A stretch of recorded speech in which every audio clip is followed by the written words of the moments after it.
Hola, hola, ¿qué tal? Pues muy buenas noches a todos, sean bienvenidos y bienvenidas a este Zoom. Gracias por estar aquí. Ok, y bueno, el día de hoy tenemos una presentación muy especial, ok, porque el día de hoy vamos a tener con nosotros a una persona extraordinaria con gran conocimiento, ¿sí? Y pues bueno, algo que les puedo decir es que van a aprender de una forma muy interesante, ¿sí? De una forma muy sencilla. Les comento que la persona que van a conocer, tengo años de conocerlo, ¿sí? Y la información que trae, pues va a ser súper importante para ustedes, para que presten muchísima atención. Les comento, ya para presentarlo e iniciar bien, ¿verdad? Él es el doctor Raúl Ábalos Trejo, ¿sí? Y bueno, como aquí dice, ¿verdad? Él es nutriólogo por la Universidad Internacional de Cambridge, doctor honoris causa por la Universidad Iberoamericana de Ciencias y Desarrollo Humano, presidente de la Fundación Mexicana para la Nutrición, director general del Colegio Nacional de Terapia Nutricional, posgrado en Genética Médica por la Universidad de Valencia, España, posgrado en Medicina Natural por la Universidad Médica de Carlos J. Finlay, posgrado en Medicina Natural por la Universidad Superior de Medicina Natural en San Cristóbal, Venezuela, asesor médico de la Cámara de Diputados para diferentes legislaturas, miembro honorario del Colegio Mexicano de Células Madre y Medicina Regenerativa, profesor del posgrado de Medicina Natural y otras medicinas complementarias de la Universidad Médica Carlos J. Finlay, ¿verdad? Y participante frecuente en diversos congresos médicos y de medicina regenerativa, además de haber impartido miles de conferencias, dar pues una gran cantidad de cursos, ¿sí? Además de que es una persona experta en lo que es nutrigenómica y epigenética, además una persona extraordinaria de grandes valores, que eso para otros es súper importante, ¿sí? Y además de todo esto, pues un gran amigo, ¿verdad? Entonces, pues les pido un aplauso con el número 7 para el doctor Raúl Ábalos Trejo. El número 7, por favor, los aplausos para darle la bienvenida. Y pues, doctor, adelante, la sala, las cámaras, todas suyas. Muchísimas gracias, muchísimas gracias. Muy, pero muy buenas noches. Tengan todos ustedes, ¿cómo están? Bueno, pues estoy viendo aquí en el chat y bueno, pues ya tenemos muchos conocidos, mucha gente conocida. Un abrazo fraterno a todos mis queridos amigos que ya tenemos algún tiempo de conocernos. Muchísimas gracias. Ahí veo a Paco Archer. Mi querido Paco, ¿cómo estás? Qué gusto tenerte por aquí. Muchísimas gracias. Bueno, pues el día de hoy tenemos un tema muy especial porque realmente es un tema donde vamos nosotros a platicar acerca de una de las formulaciones más completas, más funcionales que vamos a tener, sobre todo para el fomento a la salud. Pero para poder hablar de este producto, tenemos que irnos a las partes más profundas de lo cual está sostenido. Y para poder hablar de un tema en concreto, el cual pienso yo va a ser de gran interés para todos ustedes, tenemos que hablar de la disfunción mitocondrial. ¿De acuerdo? Vamos por eso, por favor, vamos un poquito a hablar acerca de este aspecto tan importante.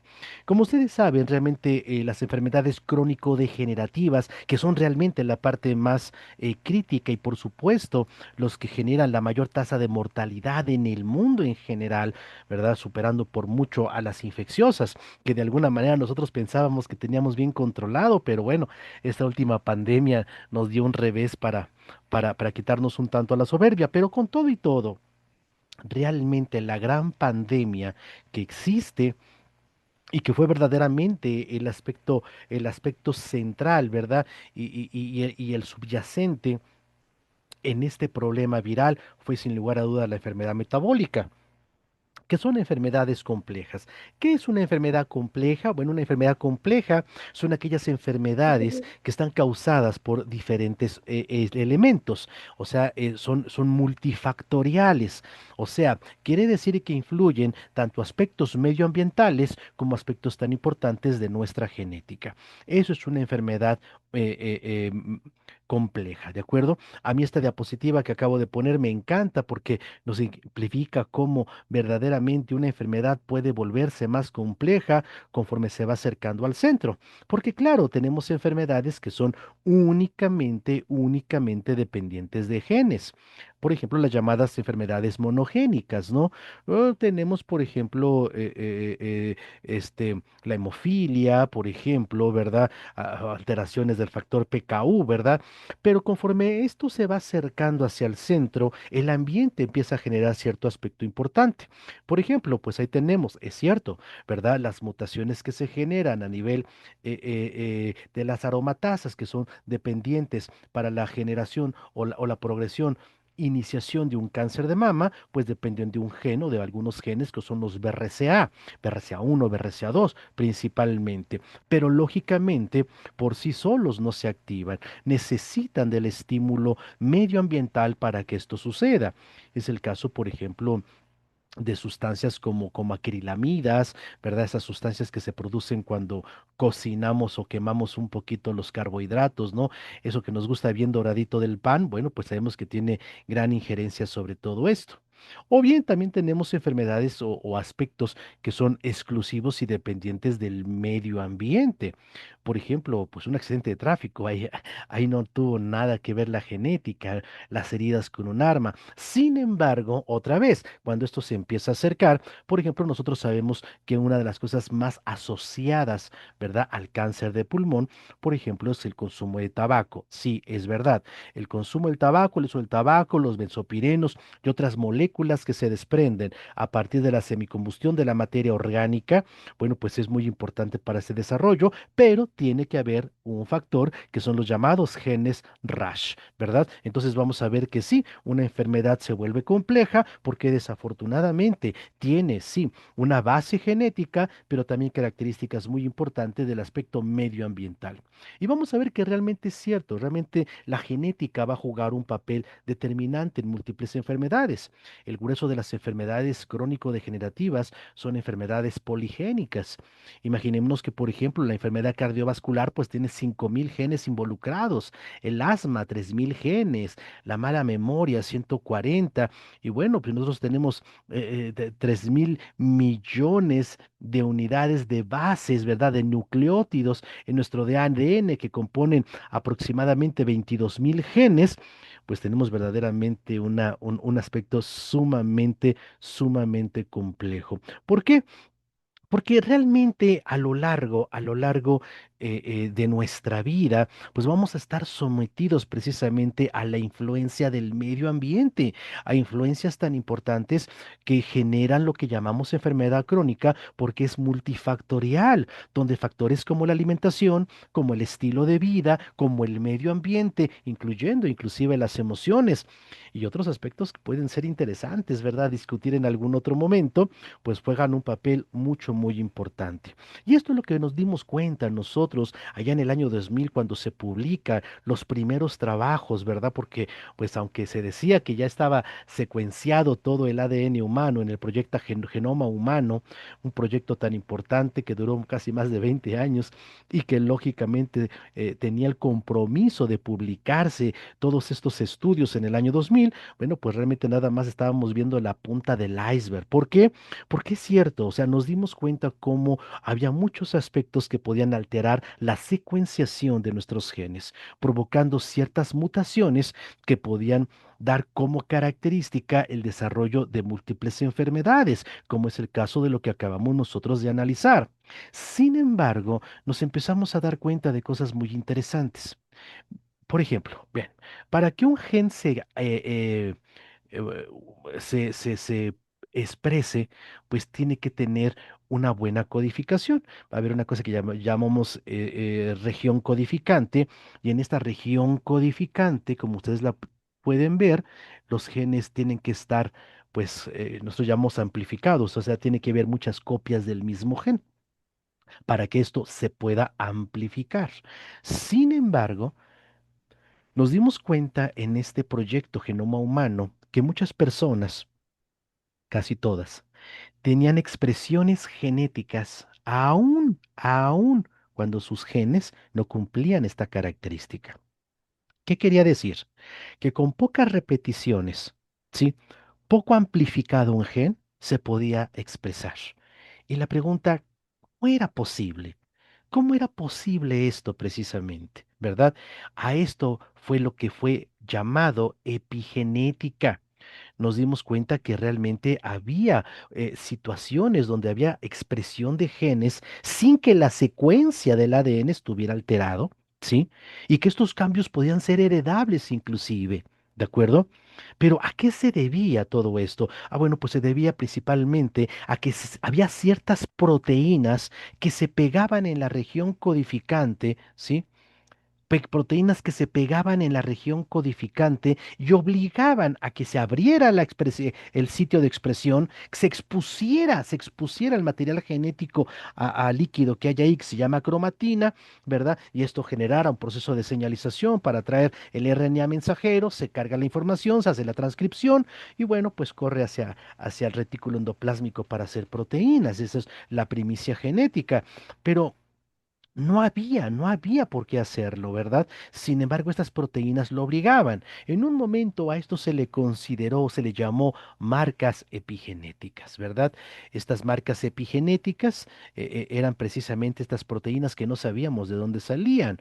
Y esto fue lo que dio después paso a lo que se llamó capa epigenética, ¿verdad? Y esta capa epigenética nos dimos cuenta que inclusive eran aspectos de orden heredable y que podían pasar precisamente no solamente de padres a hijos, inclusive de abuelos a nietos, muy importante, pero que también ejercían un papel muy esencial para la expresión inclusive del desarrollo de múltiples enfermedades, enfermedades complejas.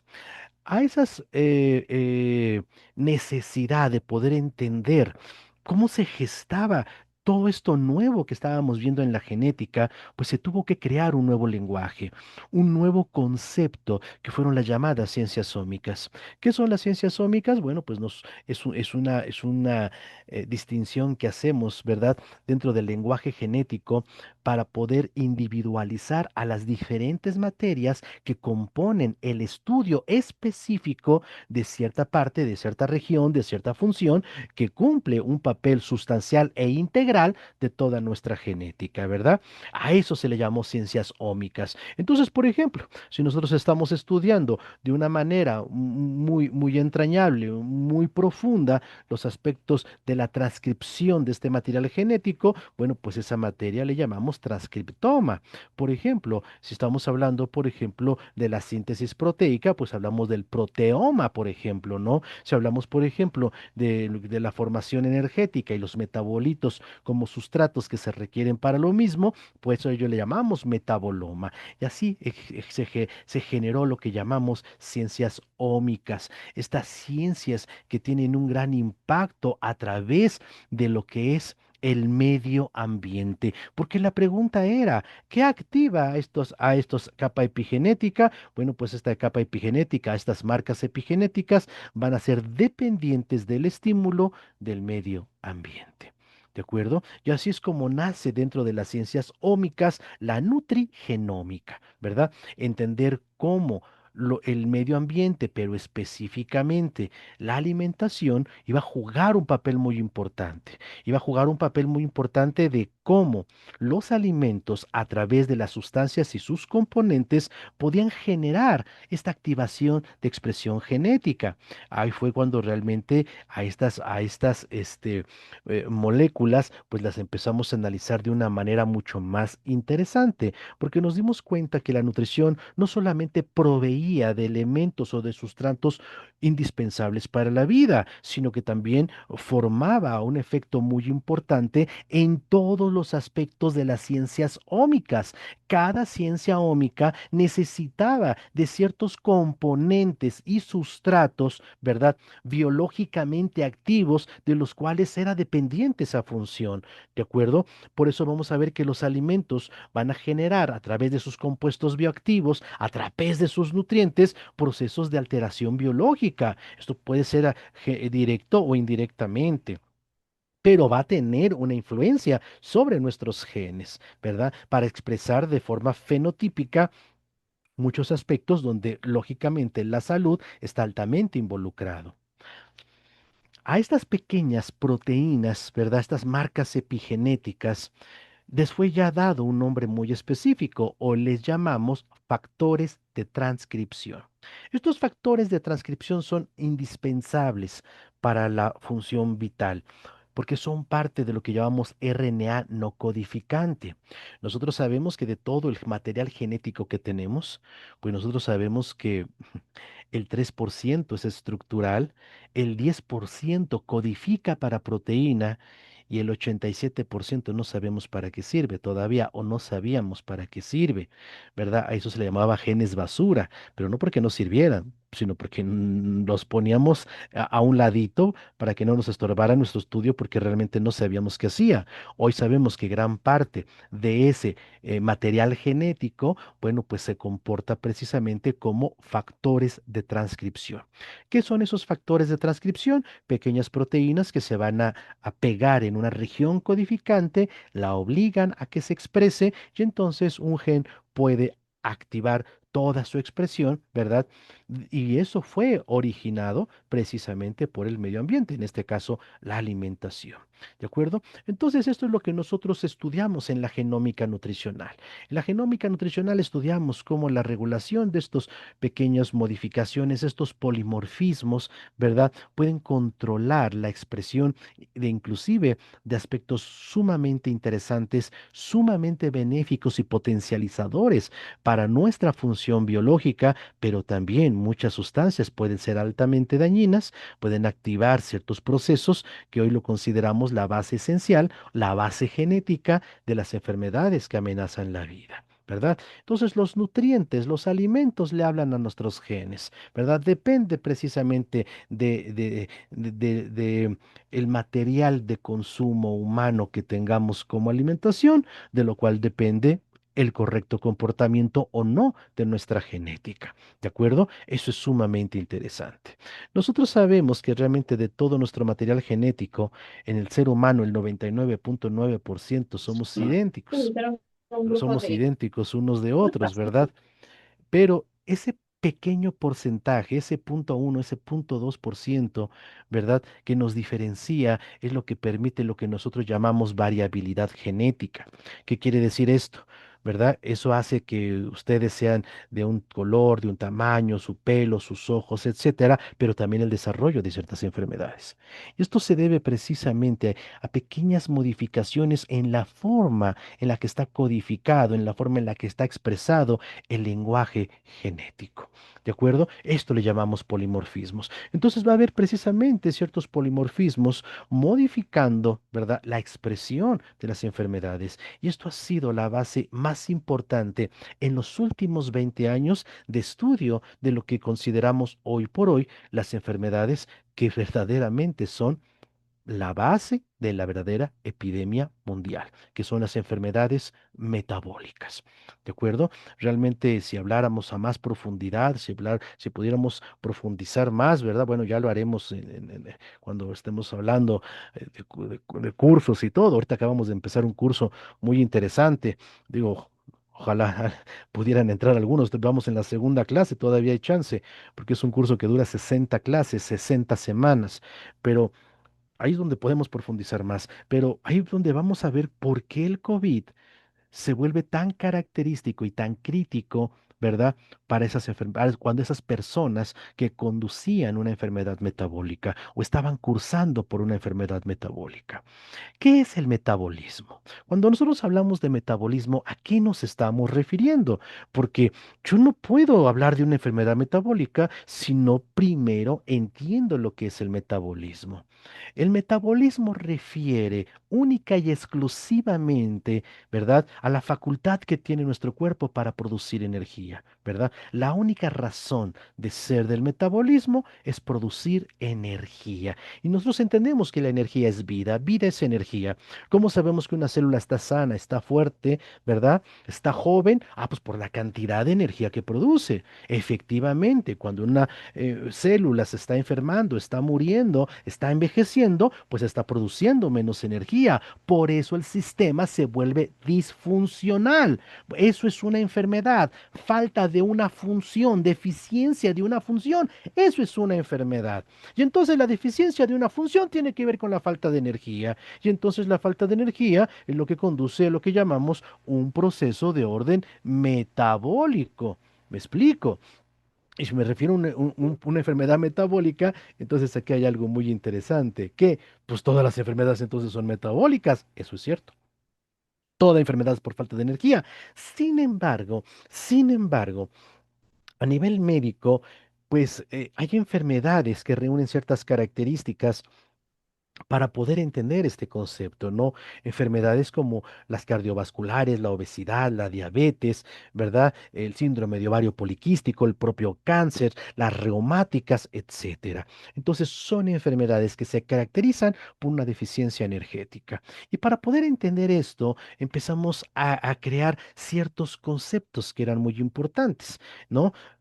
Tenemos que entender que esto es muy complejo. Estos son aspectos de orden muy complejo, ¿verdad? Aquí vamos a dar pinceladas, vamos a hablar de los circuitos más indispensables para que esto suceda, porque lógicamente, si la célula no es capaz de producir suficiente energía, pues el órgano del cual depende, pues funciona mal, ¿verdad? Está deficiente.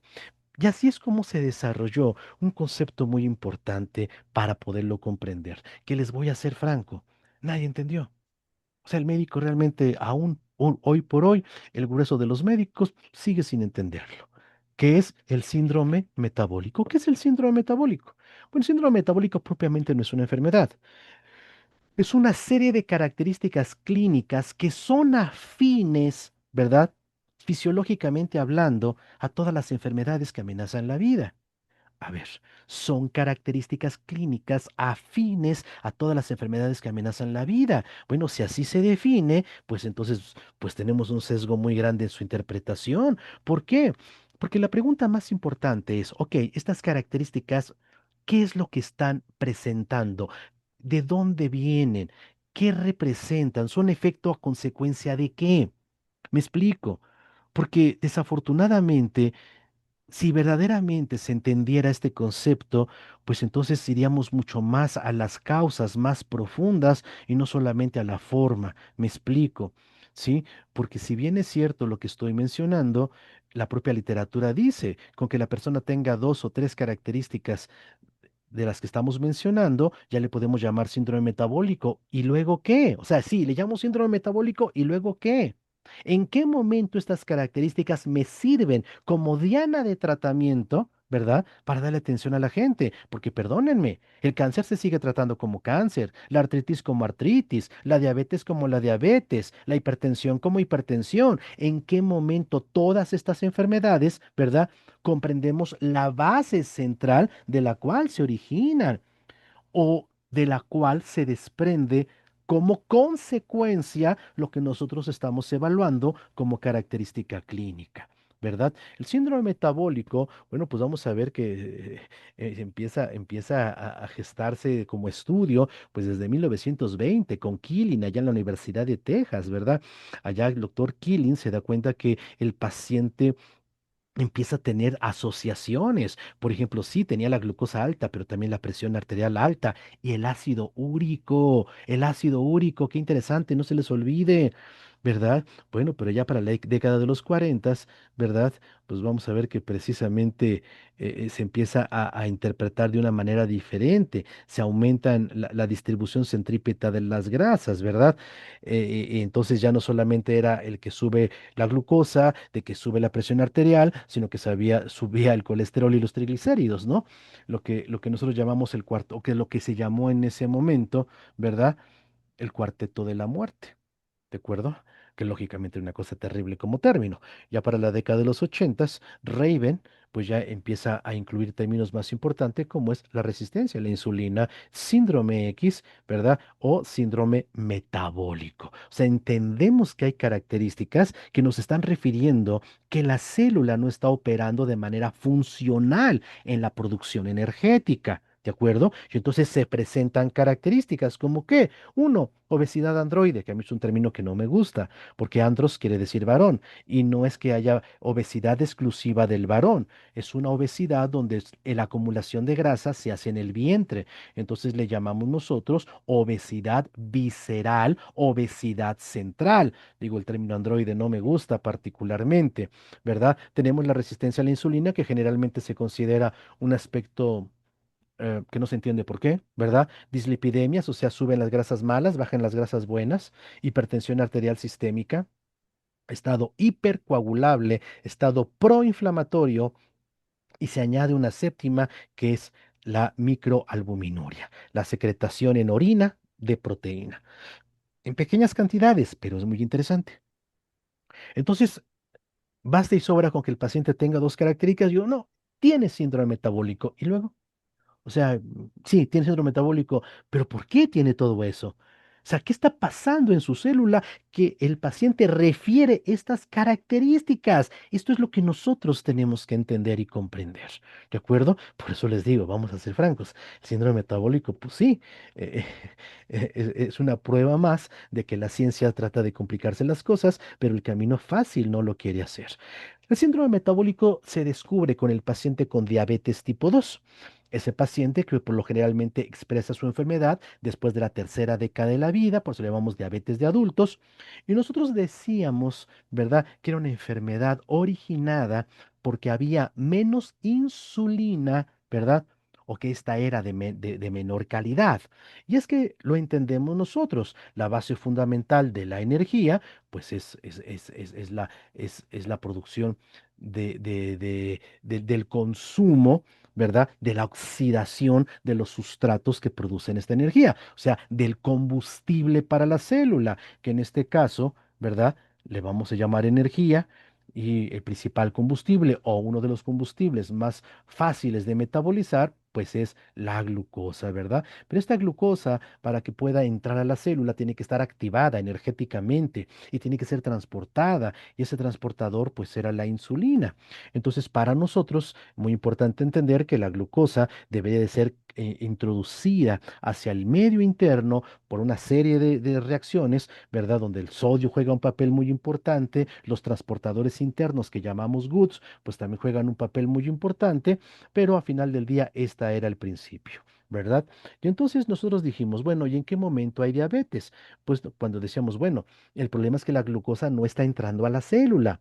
Y si no está entrando a la célula, lo más seguro es que su transportador, pues sea el responsable de ello, porque nos quedamos con el concepto inicial de la diabetes tipo 1, que es una enfermedad muy diferente, porque en la diabetes tipo 1 el sistema inmunológico destruye a las células pancreáticas productoras de insulina. Por eso es que el paciente no sobrevivía la segunda década de la vida.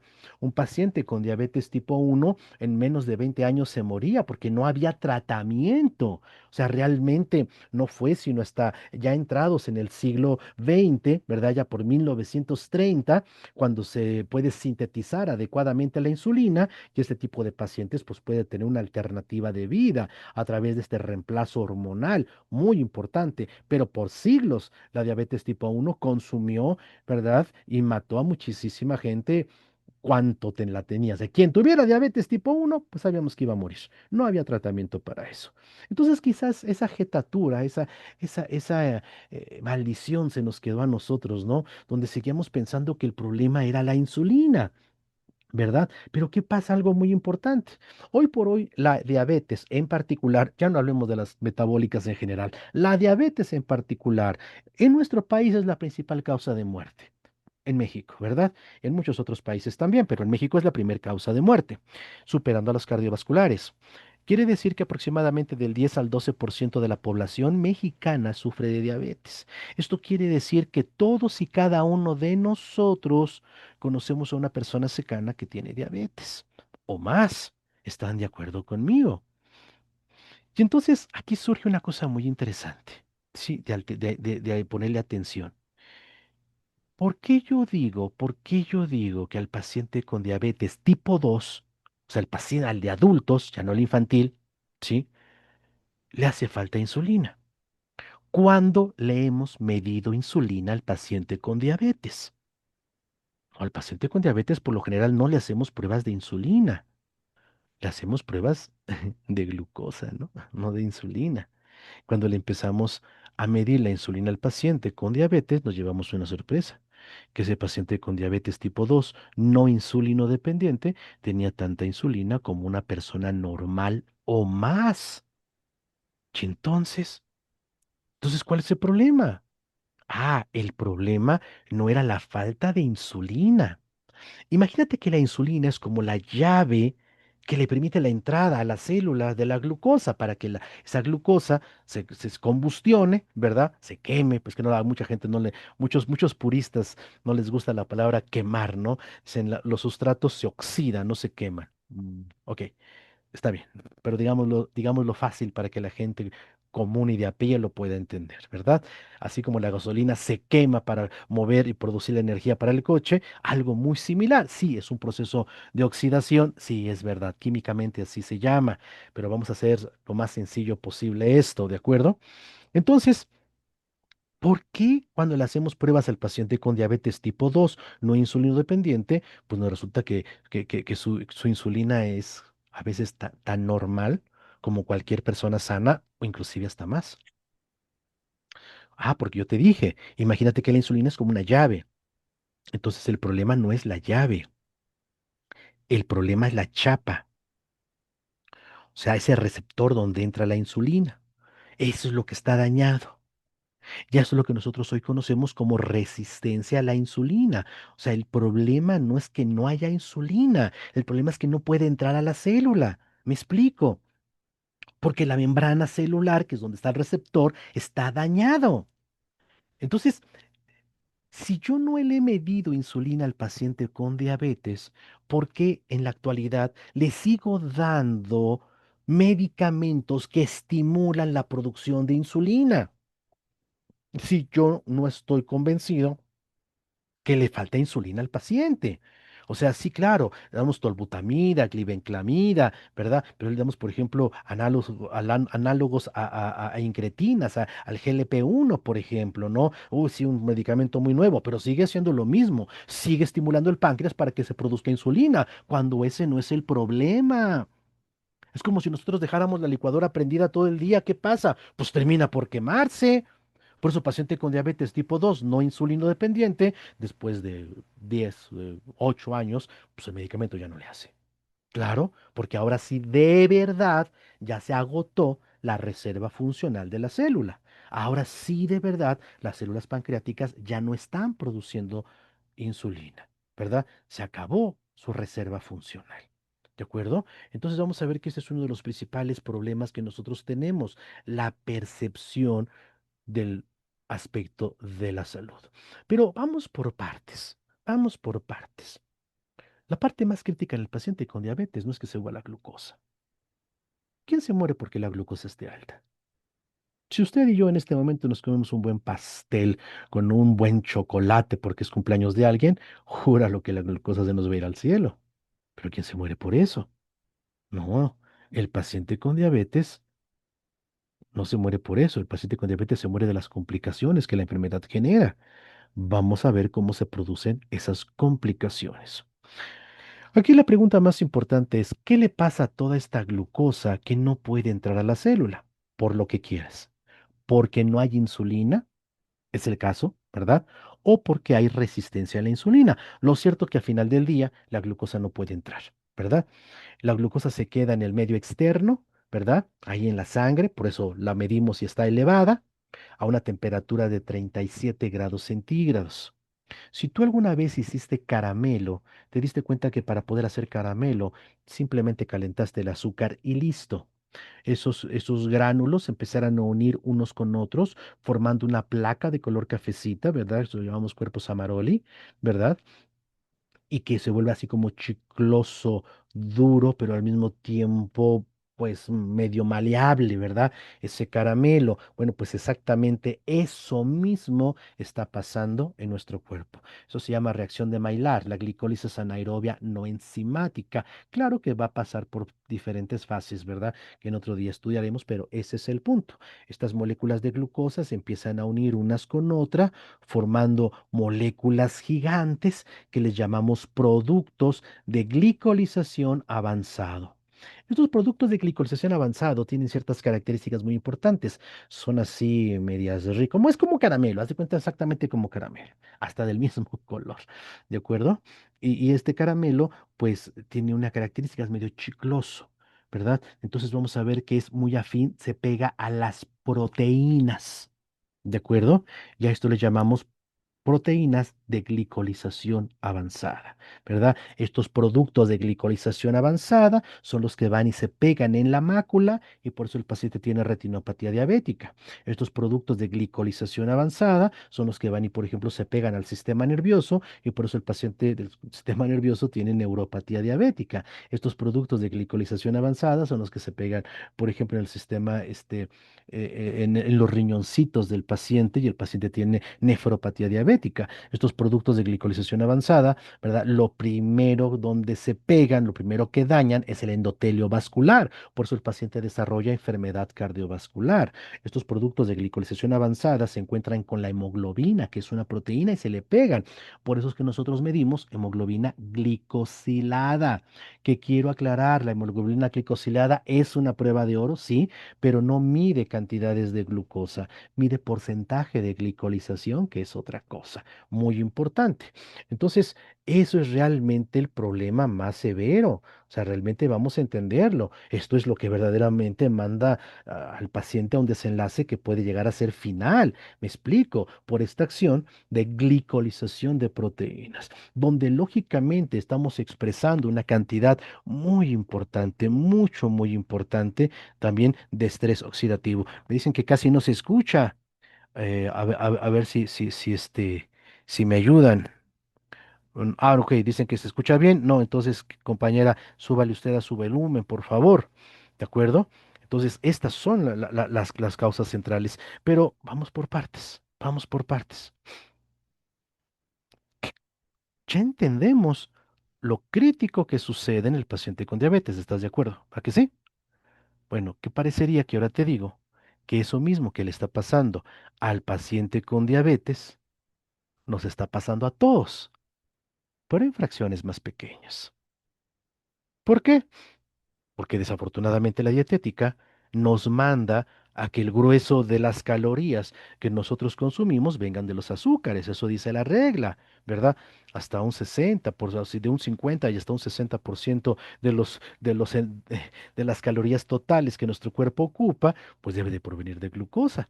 ¿Verdad? O de azúcares, y la gente es muy obediente en eso, ¿verdad? Prueba está en el que modelo convencional de alimentación, la base está en los carbohidratos. Usted vaya a cualquier parte de la República Mexicana y con qué empieza una comida corrida, sopa de pasta, y luego le dan arroz, y luego le van a dar un poquito de carne muy pequeñitita y un montón de frijolitos, y todo se lo comió con pan o con tortilla. Entonces, si se da cuenta, se cumple el requerimiento de que tengamos una buena cantidad de carbohidratos. El problema es el siguiente, por favor, pónganme atención. Entonces, estos carbohidratos suben porque no los comimos, pero la insulina se queda aquí abajito. Miren, aquí lo verde es la insulina. Este pequeño pico de glucosa que no está siendo metabolizada por la insulina es lo que todos los días a nosotros se nos está glicolizando. Y lo primero que se glicoliza, yo dije, es el endotelio vascular. Por eso es que todo el mundo tiene un pequeño problema circulatorio, chiquito o grandote. Porque cuando yo hablo de enfermedad cardiovascular, no solamente me refiero al infarto, a la hipertensión, a las varices, a las hemorroides, ¿verdad? No, vamos a ver que la gente que tiene encanecimiento prematuro, la gente que tiene problemas de caída de cabello, problemas que tiene piernas cansadas, problemas que tiene celulitis, pues son problemas vasculares a final del día, ¿verdad? Pequeñas varículas, etcétera. El problema es que el cerebro aquí detectó que hay más glucosa que insulina. Y entonces le dice al páncreas, páncreas, pues me hace falta insulina, ponte a producir insulina. Pero la insulina es una hormona y las hormonas se liberan por cascada. ¿Qué quiere decir? O sea, el páncreas no dice, ¿cuánta insulina te faltan? 6 unidades, ahí te van. No, no, no. El páncreas siempre, como toda glándula, siempre va a producir la misma cantidad de la hormona. ¿De acuerdo? El problema es el siguiente, por favor. El problema es el siguiente. La glucosa que está por debajo de la insulina, eso sí se está metabolizando. Entonces la glucosa empieza a bajar, a bajar, a bajar, ¿verdad? Y la insulina pues se empieza a quedar arribita. Llega la cascada insulínica y entonces la glucosa baja hasta por debajo de los niveles basales. Por eso tú vas a ver que el paciente a los 40 minutos después de comer, a los 40 minutos después de comer, te empieza a decir, como que hace falta el postre, ¿no? Y se lo come, ¿verdad? A las 2 horas el paciente dice, tengo hambre. Bueno, pues cómete un bistec. No, no, no, no, tráeme unos chocorroles porque mi requerimiento es de glucosa, ¿verdad? El paciente empieza a experimentar una cosa que llamamos hipoglicemia reactiva. Empieza a dar sueño, ¿sí? Se come esos chocorroles. ¿Para dónde se va la glucosa? Para arriba. ¿Dónde quedó la insulina? Abajo. Y entonces es un cuento de nunca acabar. Entonces, vamos a entender dos cosas. Tenemos dos fenómenos, pero en ambos casos tenemos una situación, hiperinsulinismo. Primer problema, que haya resistencia a la insulina, que efectivamente la célula esté dañada y la insulina no pueda ser utilizada. Primero, pero también puede haber disglicemias, altibajos de glucosa, que generan picos insulínicos. Lo cierto es que el problema es que la insulina se va a encontrar, ¿sí? En muchos de los casos por encima de lo normal y eso va a generar una cascada impresionante de procesos. No me da tiempo de poderlos describir, pero ahí tenemos, por ejemplo, el síndrome de ovario poliquístico, tenemos el hígado graso, tenemos tantos y tantos y tantos problemas, ¿verdad? Que son dependientes de esto. Entonces, fíjese bien, la cantidad de alimentos refinados que son ricos en azúcar, pues hacen que suba la glucosa. Esto hace que suba la insulina. Esto hace que baje la glucosa. Entonces viene el deseo compulsivo de comer carbohidratos y empieza a hacerse un ciclo vicioso que se agrava con la edad, que se agrava con el tiempo, que está produciendo hipoglicemia crónica y lógicamente el desarrollo de las enfermedades que amenazan la vida, especialmente las metabólicas, obesidad, diabetes, cardiovasculares, etcétera, etcétera, etcétera. ¿Verdad? Qué interesante. ¿Verdad? Ahora, vamos a entender que el problema de este hiperinsulinismo, pues se empieza a volver complejo porque empieza a hacerse un problema de orden crónico. Atención a lo que voy a decir en este momento. Por favor, se vuelve un problema de orden crónico donde empieza a haber ya alteraciones metabólicas. No es de un inicio, quiero aclararlo, no es de un inicio.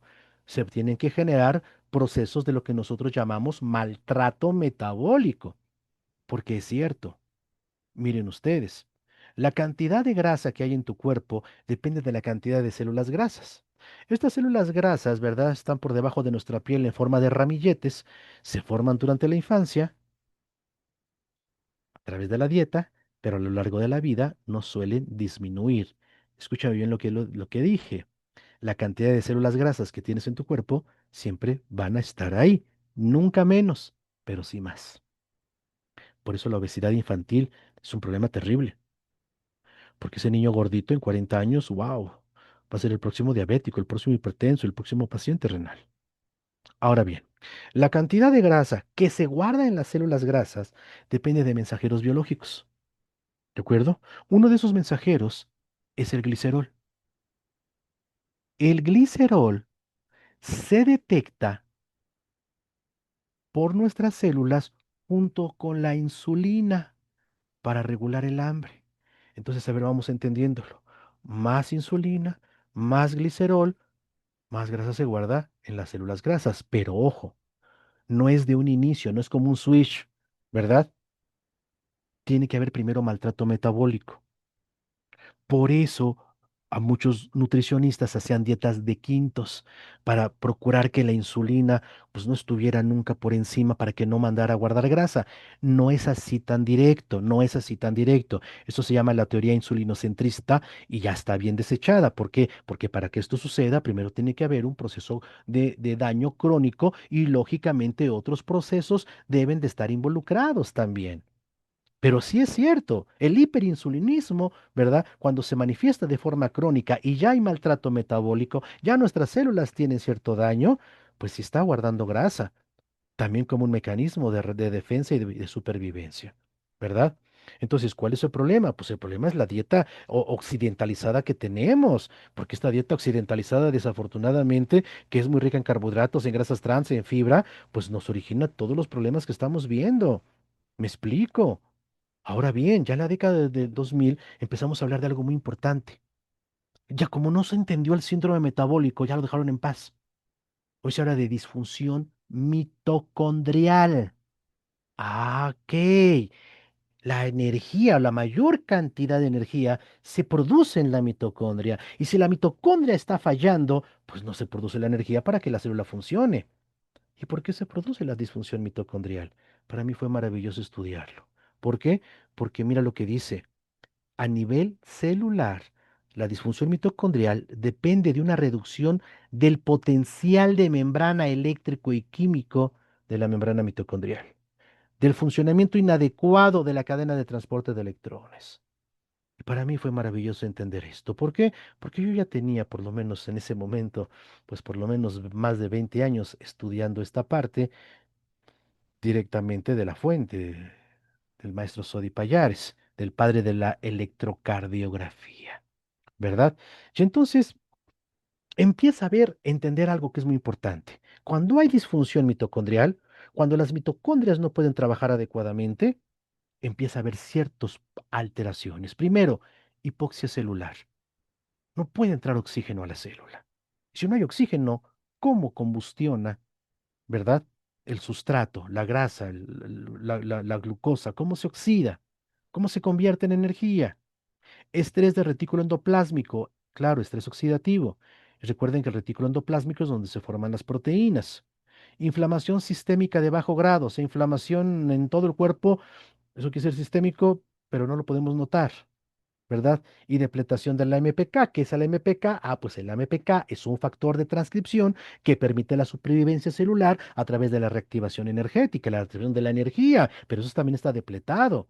Entonces, por eso es que no hay energía de supervivencia, ¿no? Y entonces esto ya nos piensa a darnos cuenta que sí, las enfermedades tienen que ver con la falta de energía, ¿no? Mira, las alteraciones en la dinámica mitocondrial, porque cuando hay mucha energía, la mitocondria puede ser una cosa que se llama dinámica mitocondrial. ¿Verdad? Por ejemplo, puede unirse unas mitocondrias con otras, entonces forman una mitocondria más grande. Eso se llama fusión, ¿verdad? Pero si hay problemas de supervivencia, se divide en dos para tratar de mandarle energía para todo lugar, donde se pueda. Se llama fisión. Eso se llama dinámica mitocondrial. Y estas alteraciones están asociadas con el envejecimiento, con la diabetes, dice la literatura. Mira, el estrés del retículo endoplásmico en la diabetes, por eso el paciente no puede producir suficiente energía, por eso tiene problemas de colágeno, entre muchas otras cosas más. Mira, la célula beta, ¿verdad? La diabetes y el factor inducible por hipoxia, ¿verdad? Estamos hablando de esa parte importante de la falta de oxígeno. El AMPK como diana terapéutica, dice el Seguro Social y el síndrome metabólico, pero pues no se aplica, no se hace nada para ello, ¿verdad? La metformina no hace esto, por el amor de Dios. El cáncer, mira, una enfermedad metabólica, es lo que nos dice la literatura científica, ¿no? La mitocondria y el cáncer, por ejemplo, ¿no? Entendiendo que lógicamente una de las bases, pues sigue siendo nuestra dieta. Ahora, este problema de exceso de azúcar no es nuevo. Ya desde la década de los 40, ¿verdad? Heights, Campbell, Bess se dieron cuenta que el problema es que la célula se sobresaturaba de glucosa y empezaba a generar procesos de disfunción porque tenía mucho sustrato. ¿Verdad? Entonces las enzimas, como es el caso de la acetilcoenzima A, que es lo que desemboca el ciclo de Krebs, pues no podía funcionar. ¿Por qué? Porque hay demasiada glucosa. En un principio, ok, en un principio toda esa glucosa no se ocupa, se manda de reserva. ¿Cómo se manda de reserva? Ah, pues hay más anabolismo y se convierte en grasa. El problema es que esto empieza a ser mucho.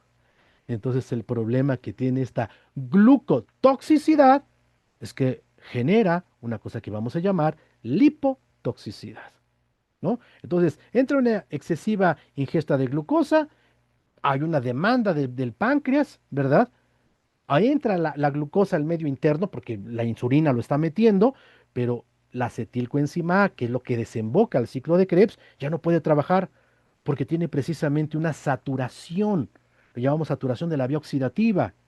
Ahora, hay otro fenómeno, hay hipoxia celular, ahorita vamos a ver por qué.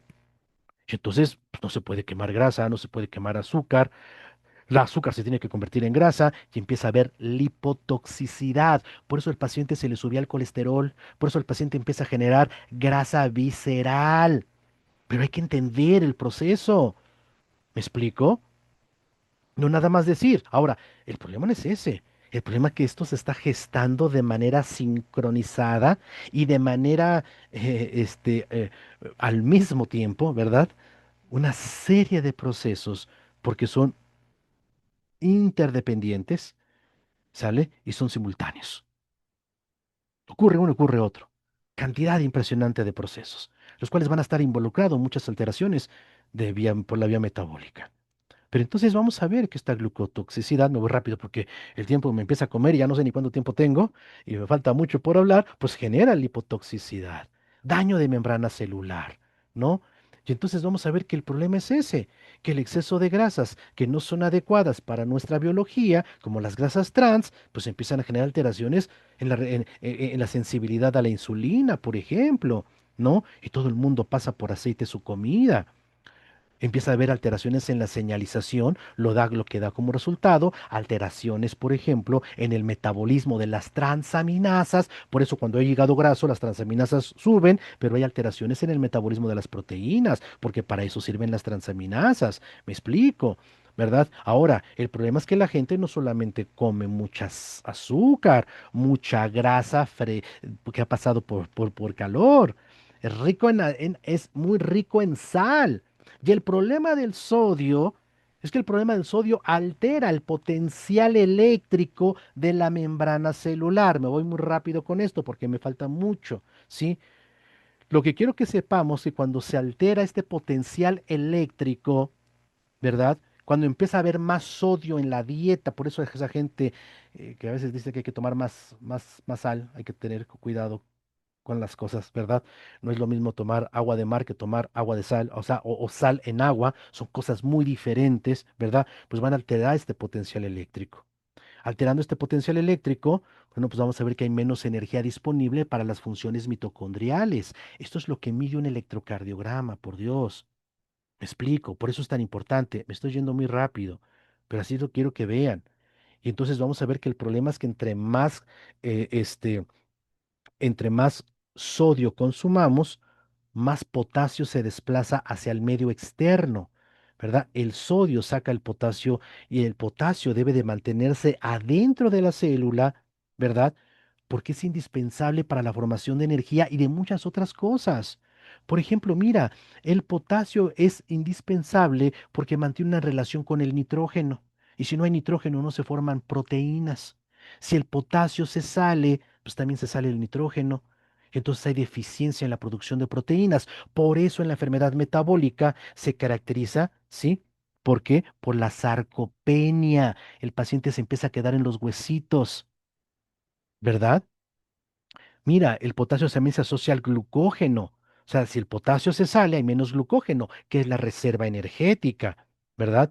Si el potasio se mantiene adentro de la célula, se activan las reacciones que dan paso a lo que llamamos compuestos fosfatados como el ATP, que es lo que va a producir la energía celular, ¿verdad? Se activa la formación del acetilcoenzima A, que es lo que nutre y activa el ciclo de Krebs, que es lo que fallaba cuando había mucha azúcar. Se activa la oxidación completa de la glucosa. Se activa la proteogénesis, la formación de proteínas. Mira lo importante que el potasio esté adentro y que no lo saque el sodio. Se activa la fosforilación oxidativa, la tepeasa mitocondrial, ¿sí? Se activa la expulsión de protones para que se establezca un potencial transmembrana mitocondrial normal. ¿Te acuerdas que este era el problema en la disfunción mitocondrial? Entonces, ese es el problema. El problema es que precisamente si yo aumento el sodio en la dieta, pues el potasio se me empieza a salir. Si yo aumento el calcio en la dieta, el magnesio empieza a salir. Y el magnesio es indispensable para la formación de energía. Si no hay magnesio, simplemente no hay ATP, no hay energía. El problema es que el oxígeno Si baja este potencial eléctrico, porque haz de cuenta que la membrana celular, por la diferencia de las concentraciones de los electrolitos, opera como si fuera una pila eléctrica. De un lado hay cargas positivas, adentro hay cargas negativas. Una pila eléctrica. De hecho, la formación de energía, de energía eléctrica es la misma que las pilas. Se maneja por la misma ley, ¿verdad? La ecuación de Goldman-Nernst, ¿de acuerdo? Entonces el problema es que el oxígeno no puede entrar porque el oxígeno necesita acercarse a la carga electromagnética. El oxígeno es paramagnético. ¿Te diste cuenta por qué hay hipoxia? Porque se está perdiendo el potencial de membrana. Y el potencial de membrana es por el desequilibrio de los electrolitos. Por eso ustedes llegaron a escuchar en la publicidad hace unas semanas que sí, que era importante que no se tomaran tantos electrolitos, ¿verdad? Por la vía oral, si no los necesitabas, porque era alterar estos procesos, entre muchas otras cosas. El problema es que si no entra el oxígeno, la vía aeróbica, que es la que más energía produce, pues no se puede formar. Solamente se forma la vía anaeróbica, pero esta forma muy poquito ATP, muy poquita energía. No puede desembocar a la acetilcoenzima A, que es la que va a dar paso al ciclo de Krebs. Entonces se regresa al piruvato, que es la parte inicial, se activa una enzima que se llama lactato deshidrogenasa, el piruvato se convierte en lactato, el lactato debe de regresar al ciclo de Krebs, pero ¿qué crees? No puede, porque no hay ciclo de Krebs. Entonces el lactato se convierte en ácido láctico y empieza a acidificar la parte interna de la célula. ¿Cómo se combate? Metiendo agua libre. Y eso se llama inflamación. Ahora entiendes por qué había inflamación sistémica de bajo grado. Las células están inflamadas porque están dejando pasar agua. Y el agua que está aquí adentro, que es un agua muy especial, se empieza a desbaratar. El agua dentro de la célula es un agua altamente estructurada. Se llaman caltratos. Es un agua que está formada por 37 moléculas de agua. Es un clúster, es como un racimo de uvas. Imagínate un racimo de uvas, donde cada uva es una molécula de agua. Así es el agua intracelular, ¿sí? Es un agua que está como, digamos, en un estado coloidal, ¿sí? Por también le llaman agua cristal. Aquí en México la doctora del Río así le llamó. Y esta agua es muy especial. ¿Por qué esta agua tiene que ser así? Yo no lo entendía. Yo no lo entendía. Primero, vamos por partes. Si hay hipoxia celular, este es un torito que le aviento a mis alumnos, ¿no? En el posgrado, ¿no? ¿Cómo decide la célula? ¿Quemar grasa o comer azúcar? ¿Cómo lo decide?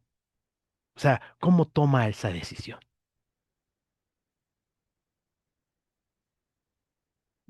¿Mm? La respuesta es sencilla, por la cantidad de oxígeno que hay. Si hay hipoxia, pues entonces la ruta es diferente. Mira, la glucosa solamente demanda 6 moléculas de oxígeno, pero la grasa demanda 23. Mm,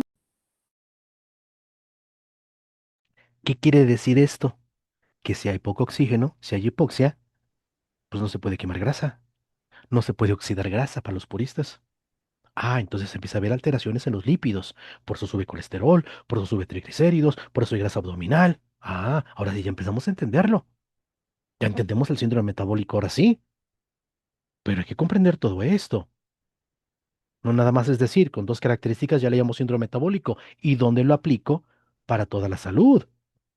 Ahora, ¿por qué el agua intracelular? ¿Por qué el agua intracelular debe de ser caltratos? Miren, yo he escuchado tonterías bien, bien bárbaras, ¿no? Hay que tomar mucha agua para que tus células estén bien hidratadas. No, señor, mentira.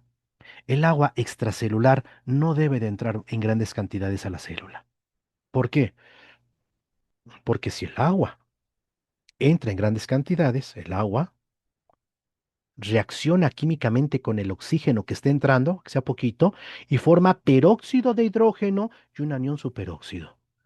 El agua debe ser producida por la producción de energía celular, no por la entrada del medio externo. ¿Me explico? Esto es muy importante. Más energía, más agua. Más agua, más vitalidad. Eso es muy importante.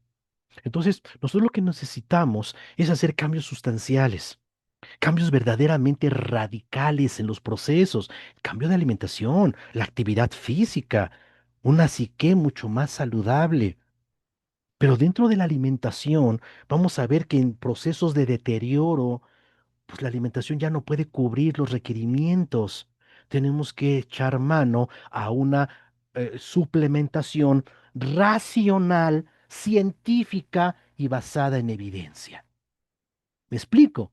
Que eso es realmente lo que ha hecho falta. Un aspecto de orden funcional y racional. Por eso cuando a mí me invitan, querido amigo, ¿verdad? A este proyecto desde hace ya algunos años, bueno, pues yo me siento muy contento. ¿Por qué? Pues porque aquí permitimos que desarrollar formulaciones que nos permitan ir a la raíz. Por eso cuando ustedes me pregunten, oiga, ¿para qué sirve el producto? ¿Qué cura el producto? No, el producto no cura nada.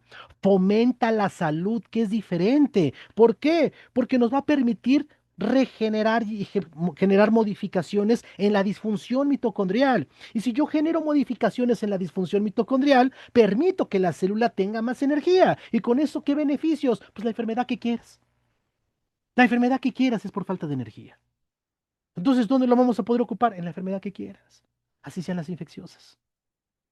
¿Me explico? Ahora, vamos a ver por qué estoy diciendo todo esto. Bueno, pues lo estoy diciendo porque efectivamente tenemos una formulación muy bien desarrollada, donde va a prevalecer la cisteína, el gluconato de potasio, entendamos por qué, la vitamina C en forma liposomal, ahorita vamos a verla por qué, el ácido glutámico, la glicina, glicinato de magnesio, treonato de magnesio, citrato de magnesio, gluconato de magnesio, coenzima Q10, ácido alfa-lipoico, cúrcuma, vitamina E, lactobacilos complejo B, ¿verdad? Bueno, las 8 vitaminas básicas del complejo B, el zinc, la astaxantina, el selenio, el selenio en su forma quelatada, que es el selenio metionina. ¿De acuerdo? ¿Por qué es tan importante esto? Bueno, vamos a verlo cómo operan en el cuerpo estos nutrientes de una manera importantísima para lo que acabamos nosotros de ver, para lo que nosotros acabamos de entender, lo que es la disfunción mitocondrial y cómo es sí la base de todas las enfermedades que amenazan la vida, ¿verdad? Porque todas son por falta de energía, todas son por inflamación, todas son por estrés oxidativo, básicamente. Entonces tenemos que utilizar mejor a la glucosa. ¿Verdad? Y esto lo vamos a hacer de una manera muy importante. Por ejemplo, el zinc. El zinc va a jugar un papel muy importante junto con el cromo, junto con el vanadio y otros nutrimentos para formar una pequeña proteína que se llama GTF, el factor de tolerancia a la glucosa, lo que va a permitir la entrada de la glucosa hacia la célula, ocupando adecuadamente el receptor. Pero no solamente eso, el zinc es básico para prácticamente todas las enzimas, para prácticamente todas las hormonas, ¿verdad? Y de enzimas me estoy hablando, por ejemplo, tan importante como la glutatión peroxidasa, estoy hablando de hormonas como la propia insulina o las hormonas tiroideas. Ahora, el problema es lo siguiente, porque, ok, todo el mundo hoy, si tú vas a un congreso de nutrición o un congreso de medicina de enfermedad metabólica, vas a escuchar resistencia a la insulina, glicolización de proteínas, estrés oxidativo. Eso es como la parte central. Muy bien. ¿Y qué se da para la glicolización de proteínas? Ese es el problema. El problema es que las proteínas se siguen glicolizando y el paciente empieza a seguir a final del día dañado de su riñón, de sus ojitos, etcétera. Debemos de trabajar en ese sentido. Y uno de los elementos más importantes va a ser el ácido alfa-lipoico. El ácido alfa-lipoico, que también se conoce como ácido tióctico, es una molécula muy interesante, primero, porque es un gran antioxidante. Tú sabes que la vitamina E es muy poderosa como antioxidante, sí, pero ¿qué crees? Es liposoluble, entonces solamente trabaja en medios grasos. Tú sabes que la vitamina C es muy interesante, pero ¿qué crees? Es hidrosoluble, solamente trabaja en medios acuosos. Por eso cada antioxidante tiene su sitio de acción. El ácido alfa-lipoico no, el ácido alfa-lipoico puede trabajar tanto en medios grasos como en medios acuosos, ¿verdad? Combate la glicolización de las proteínas. Entra al ciclo de Krebs, ¿verdad? A través de un complejo citrato liasa y ayuda en la formación de la energía. Eso es lo importante del ácido alfa-lipoico. Por eso es tan esencial, ¿verdad?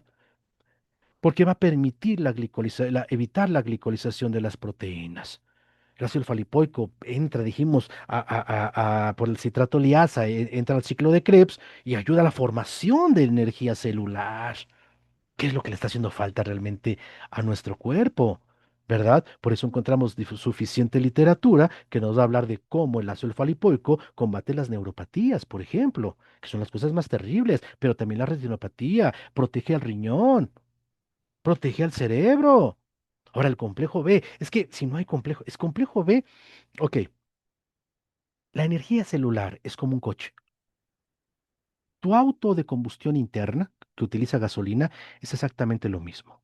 Para que se mueva tu coche en esta energía, y esa energía se produce a partir de la combustión de la gasolina.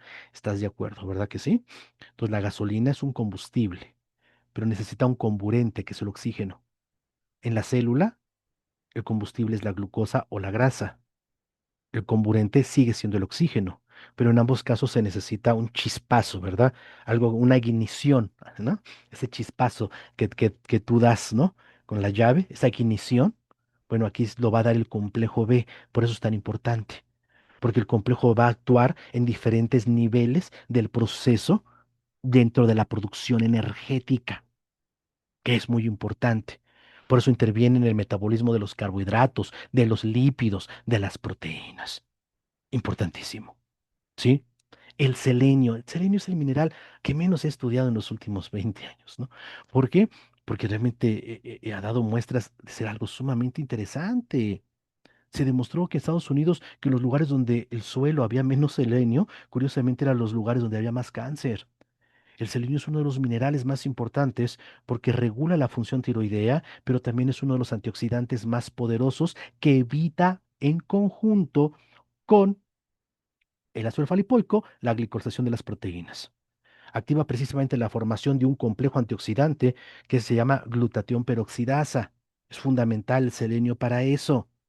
Ahora, tenemos tres elementos fundamentales, que es la cisteína, que es un aminoácido sulfurado, muy importante porque aparte también es mucolítico, ¿no? Nos libera azufre, pero en conjunto con el ácido glutámico, que también nos ayuda a la función cerebral, que nos ayuda a mantener la actividad nerviosa de una manera adecuada. Y por supuesto, la glicina, que la glicina es una maravilla. La glicina es un aminoácido que permite la entrada de la glucosa hacia la célula. Pero cuando se combina con los otros dos, cuando se forma este tripéptido, que es el ácido glutámico, la cistina y la glicina, se vamos a formar glutatión, que es el antioxidante maestro del cuerpo, que es uno de los principales elementos de detoxificación, sobre todo de metales pesados hacia la célula, que regula la respuesta inmunitaria, que regula el proceso inflamatorio, que protege precisamente, ¿verdad? Las partes más sensibles a nivel del cromosoma, ¿verdad? Como es el núcleo celular, su material genético para que no haya corrupciones. Oiga usted, el glutatión ha causado un revuelo, donde hay más de 98.000 artículos que se publican a nivel médico, ¿verdad? Y que están ahí en una de las bibliotecas más importantes. ¿Sí? Precisamente el glutatión es fundamental para la regulación del estrés oxidativo, que es determinante tanto en el síndrome metabólico como en la disfunción mitocondrial, ¿no? Aquí vemos la importancia que tiene el estrés oxidativo, controlar el estrés oxidativo, cosa que no hace la medicina convencional, desafortunadamente. Por eso yo digo, necesitamos una medicina integrativa. No, yo no estoy diciendo que el paciente deje sus medicamentos, no. Primero que revise que le estén dando lo más adecuado, pero que se apoye con nutrición, que se apoye con su alimentación, que se apoye con la actividad física. Eso es lo que nosotros promovemos, ¿verdad? Ahora, el gluconato de magnesio. Bien, el gluconato, el magnesio dijimos que era el mineral esencial para la producción de energía, ¿te acuerdas? ¿Sí? ¿Por qué? Porque tenemos la molécula de ATP, tenemos el ATP, ¿no? Tenemos una molécula de adenosina y tres fósforos. Un fósforo, dos fósforos, tres fósforos. Pues se llama adenosin trifosfato. Y de esta molécula se va a desprender la energía. ¿Cómo? Ah, pues llega un magnesio, rompe un enlace, ¿sí? Del fósforo, lo desfosforiliza, ¿verdad? Y esta ruptura es lo que libera la energía libre, ¿sí? Que es lo que nos sirve para las funciones biológicas. Si no hay magnesio, el ATP simplemente no libera la energía que se necesita. Entonces imagínate la importancia que tiene el magnesio. Dicen es que el magnesio participa en más de 400 reacciones enzimáticas. No me importaría, con esa sería más que suficiente. Si no hay magnesio, no hay energía. Pero ¿por qué gluconato? Bueno, es que el gluconato es muy importante porque viene con glucosa. Entonces entra al ciclo de Krebs. Es fácil que se capte el ciclo de Krebs. ¿Sí? Oye, pero también podemos tener otras moléculas ricas en glucosa, perdón, ricas en magnesio y que puedan ser útiles en otros sistemas, ¿sí? Por ejemplo, el trionato. La trionina, o sea, por eso viene de trionato, los minerales se deben de quelatar, deben de unirse a un aminoácido para poderse transportar, son muy importantes, porque la trionina ayuda a liberar amoníaco del cerebro. Por eso el trionato de magnesio es muy útil para proteger del deterioro cognitivo, para proteger a nuestro cerebro, para proteger a nuestro hígado, libera de metales pesados. Tenemos el citrato de magnesio. A mí me gusta mucho el citrato de magnesio porque entra al ciclo de Krebs también, pues es el ciclo del ácido cítrico, ¿verdad? Pero también ayuda a mejorar la función muscular, que haya más energía muscular, ¿verdad? Y por supuesto, mejora la transmisión nerviosa. Tenemos, por ejemplo, el glicinato de magnesio. ¿Te acuerdas de la glicina que hablamos hace rato, que permitía el transporte de la glucosa? Aparte de que en conjunto, formando el tripéptido, se formaba el glutatión. Pero el glicinato, ¿verdad? Es muy importante porque ayuda a facilitar el trabajo de la glucosa hacia el interior de la célula. ¿Para qué? Pues para producir energía. Ahora tenemos una de las llaves más importantes, la coenzima Q10. La coenzima Q10 libera electrones en la cadena de transporte de electrones, que era lo que tenía mal la mitocondria, por lo cual tenía disfunción mitocondrial, ¿te acuerdas? Es como la llave que permite la liberación de la energía. Si no hay coenzima Q10, simplemente no va a haber energía disponible para las funciones celulares. Por eso vamos a ver que nosotros tenemos una cantidad importante de evidencia científica que demuestra que el consumo de coenzima Q10 va a tener una alta disposición, una alta funcionalidad en diversas patologías. Pues yo digo en todas, yo digo en todas, por supuesto. Vean ustedes en cáncer, hoy la coenzima Q10 verdaderamente se está estudiando, ¿verdad? ¿Para qué? Para que lógicamente sea un elemento clave ya en los tratamientos integrales. No lo estoy diciendo yo, lo dice el Instituto Nacional de Cáncer. La astaxantina, es que te voy a platicar algo. La astaxantina, que en la década de los ochentas, pues surgió como de algo muy interesante, desafortunadamente nadie le hizo caso. La astaxantina es un carotenoide, ¿sí? Que se extrae de algunas algas marinas y tiene la característica de dar el color rosado, por ejemplo, a los flamencos, ¿no? La astaxantina es uno de los productores más importantes de mantenimiento de oxígeno celular. Mira, los salmones viven en el mar. Muchos de ustedes se han tenido pescados. Tú sabes que un pescado de mar no se puede ir al agua dulce, se muere. ¿Verdad que sí? No, pues no es su hábitat, no es su medio. El salmón que vive en el mar se empieza a comer esta alga marina. No recuerdo cómo se llama, ahorita le estaba pensando, pero no. Sí, que es rica en astaxantina. Y se empieza a poner de un color pálido a un color rojo intenso, intenso. Cuando está así, es únicamente la forma en la que puede iniciar su verdadera travesía para nadar contracorriente, ¿sí? Entrar al agua dulce, como son los ríos, subir a alta montaña, ir contracorriente, poder desovar para que nazcan tus bebés. Esa fuerza energética, funcional y de alta demanda, ¿sí? De plasticidad metabólica, solo lo puede hacer con astaxantina. La astaxantina es de los pocos antioxidantes que puede atravesar la barrera hematoencefálica para proteger al cerebro. Ya hablaremos de enfermedades y el funcionamiento de Gutacor. Mira qué interesante. Aquí te vemos múltiples literaturas. Digo, yo les puse una así de rápido. Dije, no sé ni cuánto tiempo me voy a llevar, pero yo sé que, que me va a llevarme un ratito, a veces más de lo que podía haber. La vitamina E es que la vitamina E es un protector de la membrana celular. Es un protector muy importante de las estructuras lipídicas, por eso protege al colesterol de la oxidación. Y esto es muy importante. Le permite una mejor captación de oxígeno a nivel de membrana. Por eso es tan importante la vitamina E.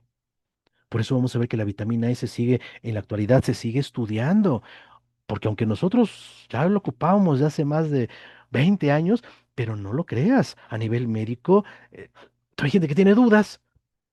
Uf, qué barbaridad. En fin. La vitamina C, pero no le pusimos cualquier vitamina C, le pusimos una vitamina liposomada. ¿Qué quiere decir que es una vitamina liposomada? Es una vitamina que está encapsulada en liposomas. Los liposomas son estructuras microscópicas hechas de fosfolípidos que se parecen a la membrana celular, sí, inclusive tienen carga eléctrica, son como una cebolla, son así como capas, ¿verdad? Entonces, entra así en contacto con la membrana celular, hay un intercambio de electrones ahí, se rompe una capa, pero permite el paso. Se rompe otra capa, pero permite el paso. Se rompe otra capa, pero permite el paso. El hecho de que venga en forma de liposomada evita la oxidación de la vitamina C, es que la vitamina C se oxida muy rápido, ¿sale? Permite mayor biodisponibilidad, mayor captación a nivel celular. Por eso, aunque demos poquito, pero sabemos que se va a captar más a nivel celular que si diéramos macrodosis. Porque sí, yo puedo dar 10, 11 gramos por la vía endovenosa, pero el oxígeno pues, lo va a oxidar en su mayoría. Y por eso tenemos que dar altas dosis. Vamos, la solución es que sea liposomada. Y con esta capacidad que tiene la vitamina C de trabajar sobre radicales libres, pero también interviene en la formación del colágeno, interviene en la captación del hierro, interviene en el metabolismo del colesterol, destruye nitrosaminas, ¿verdad? Permite la regeneración del músculo, evita su daño. Wow, es una cantidad muy importante de efectos que tiene la vitamina C, ¿verdad? Ahora, los lactobacilos. Es que hay una cosa muy importante. Lo veremos en otra plática con más calma. Pero hoy por hoy, uno de los grandes problemas a nivel metabólico es la microbiota. No existe una enfermedad donde la microbiota, lo que antes llamábamos flora intestinal, esos microbios del intestino no tengan una influencia muy importante. Sobre todo porque son dependientes, ¿sí? De algo que es fundamental, nuestra dieta, por un lado, y segundo, la regulación de la inflamación.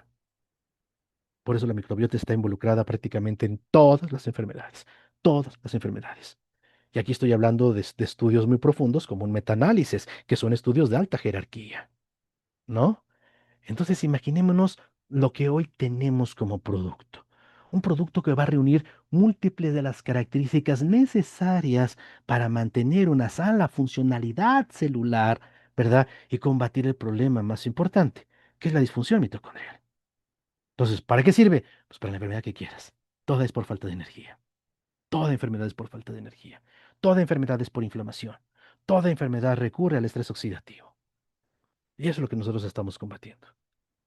Ya después empezaremos a hablar de enfermedades en específico y cómo va a actuar. Ahorita simplemente era poder entrar en contexto, pero para mí era muy importante verlo desde el punto de vista académico, ¿verdad? Para entender por qué tenemos productos de alta calidad, entendiendo y comprendiendo, ¿sí? Que deben estar sustentados en evidencia científica, ¿verdad? Y que sus fórmulas deben de ser racionales. Pues muchísimas gracias. ¿Verdad?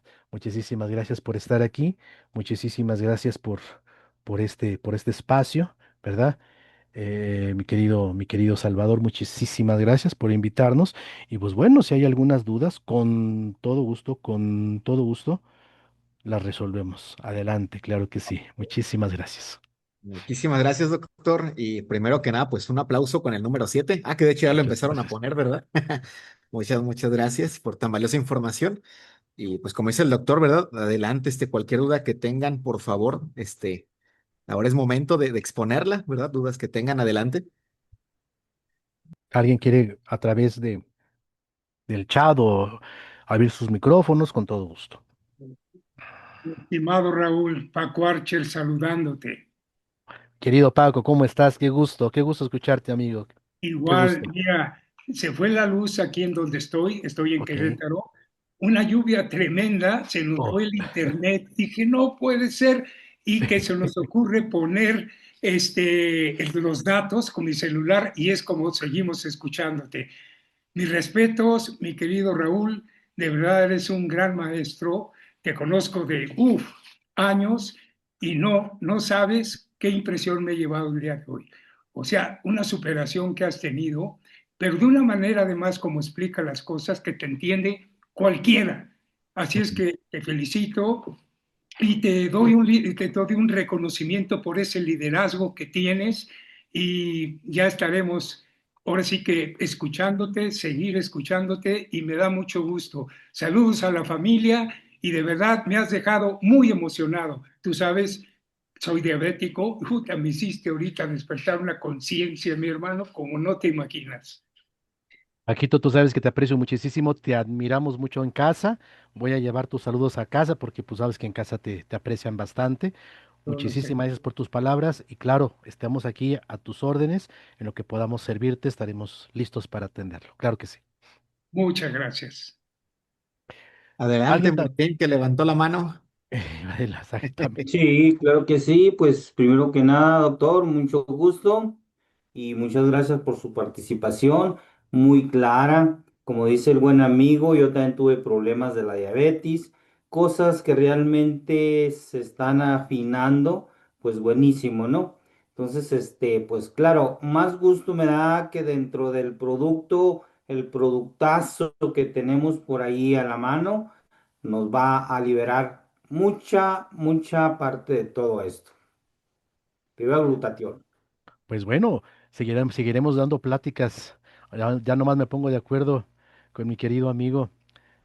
Salvador Chavita para ver cómo hacemos toda una academia de aprendizaje, ¿no? Para que tengamos herramientas para poder hacer una comercialización saludable, una comercialización seria, una comercialización ética y que de verdad, pues los dividendos, pues valen la pena, ¿no? O sea, digo, si hay gente que lucra con la salud de manera deshonesta, ¿por qué no hacerlo de forma honesta, ¿no? ¿Por qué no hacerlo de forma honesta? Vale la pena. Muchas gracias. Estoy para A servirle. usted, doctor, muchísimas gracias. Martín Rocha de Hidalgo de la ciudad de Parral, Chihuahua. Un placer. Muy bien.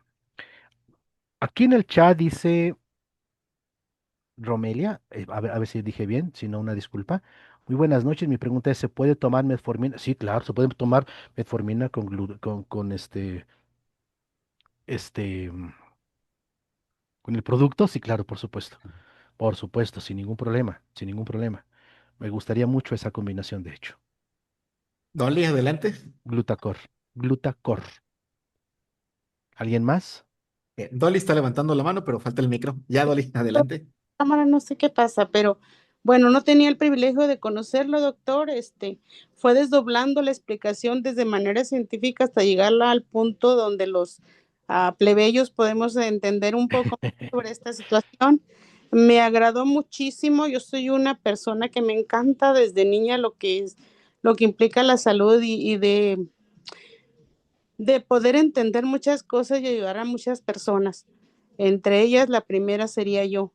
La conciencia que ha despertado en cuanto a llegar a la disfuncionalidad mitocondrial, que pudiéramos decir que es la base de toda una serie de enfermedades por falta de energía y por falta de todo lo que usted mencionó.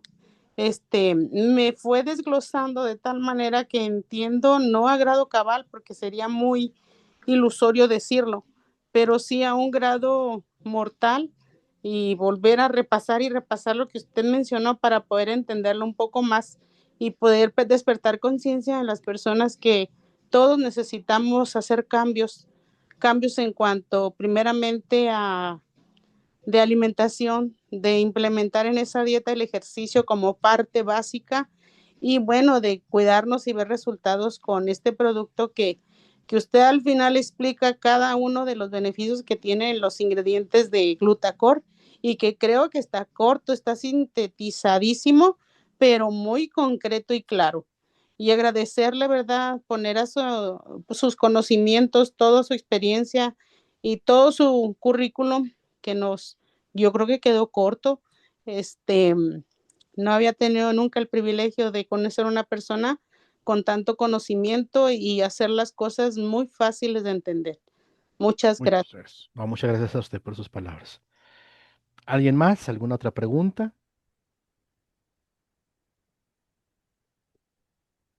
Bueno, pues Ok. muchísimas gracias a todos. Chavita, te devuelvo los micrófonos para que despidas a todos tus invitados. Muchísimas gracias. Dios me los bendice y pues, estemos al pendiente de las futuras Disculpe, pláticas. Sí, dígame. doctor.